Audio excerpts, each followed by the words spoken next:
Hello, how are you? How's your day going? I was looking for something earlier and I found this. It's a fountain pen.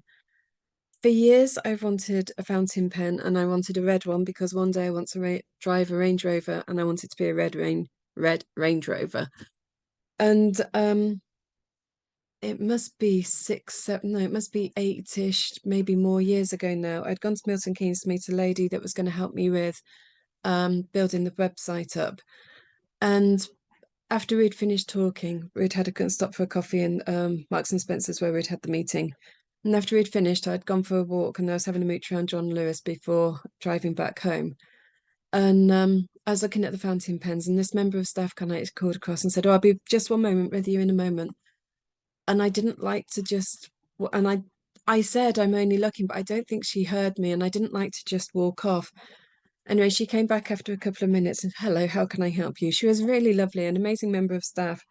And somehow I ended up spending over £100 on a fountain pen. And to be honest, I rarely use it. I normally use my Bic instead because I like being able to change my colours, or a packet of fine liners because again, I like having lots of colours when I'm writing. But this pen meant, although it's never used, it still means a lot because at the time it symbolized the fact that there was enough money in the bank account, probably for the first time ever, to be able to just kind of like go, I've that's what I want.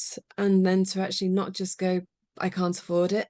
I that's what I want. And I walked out the shop with it in bag or packaged up, and um I bought it. And it sounds ridiculous, I know it is, but it was such a huge moment that the business had gone from, well, to be honest, there were times when I was having to ask my youngest if she could lend me the money to pay the wages because people just weren't paying in time and there wasn't enough money in the bank account to be able to pay them out of my own money.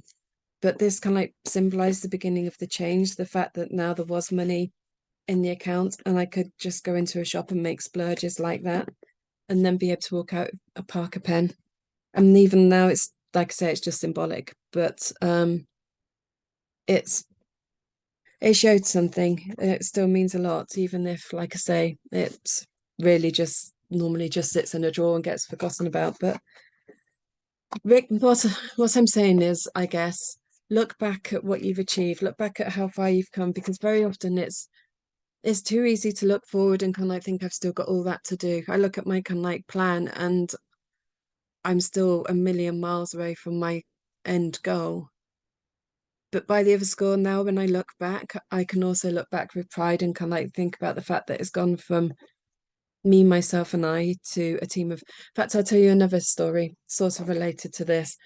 Not long after I started tutoring, my lad used to play rugby on a Sunday morning. We'd driven over to a rugby match over near Wantage, and I can't remember whether the divorce had gone through, but or whether I was still going through the divorce. But either way, I was skint. And as we left the rugby pitch, um, I popped into the garage and put some petrol in the car, probably not a lot.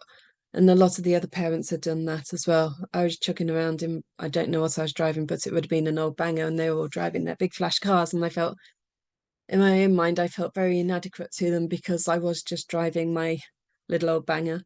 Um, anyway, went into the garage to fill up with petrol, went inside to pay, and my card was declined. I didn't have any cash. Um, Tried my credit card, that was also declined. And there was rapidly a queue forming behind me, and a lot of the queue was made up of parents which had been or the parents that had been playing or parents who had been watching the rugby match that I'd just been to.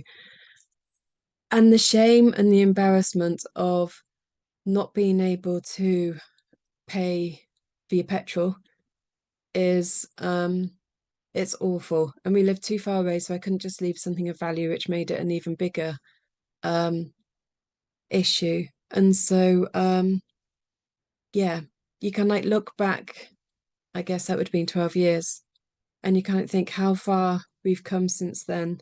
I mean, like I say, still a long, long way to go, but um yeah, look back and recognize what you have achieved and be proud of yourself because sometimes we forget to do that. But this is the end of June. We're 6 months now through the year, so now's probably a good time to look forward for the next 6 months. Maybe break it down into 3 months, 2 months, 1 month. Set your goals, know where you want to go, and start working hard towards achieving them. Some of them you'll conquer, some of them you'll conquer a lot quicker than you anticipated. Some of them you'll set yourself a goal, and for whatever reason, it just won't happen. But that's fine. Just change the target. It's not set in stone, or change the date. It's not set in stone. It's just there as a guide. But do what you can to achieve it, and be proud of what you've done. That's a reminder to all of us, I think. Anyway, have a great day. Take care, and speak to you soon.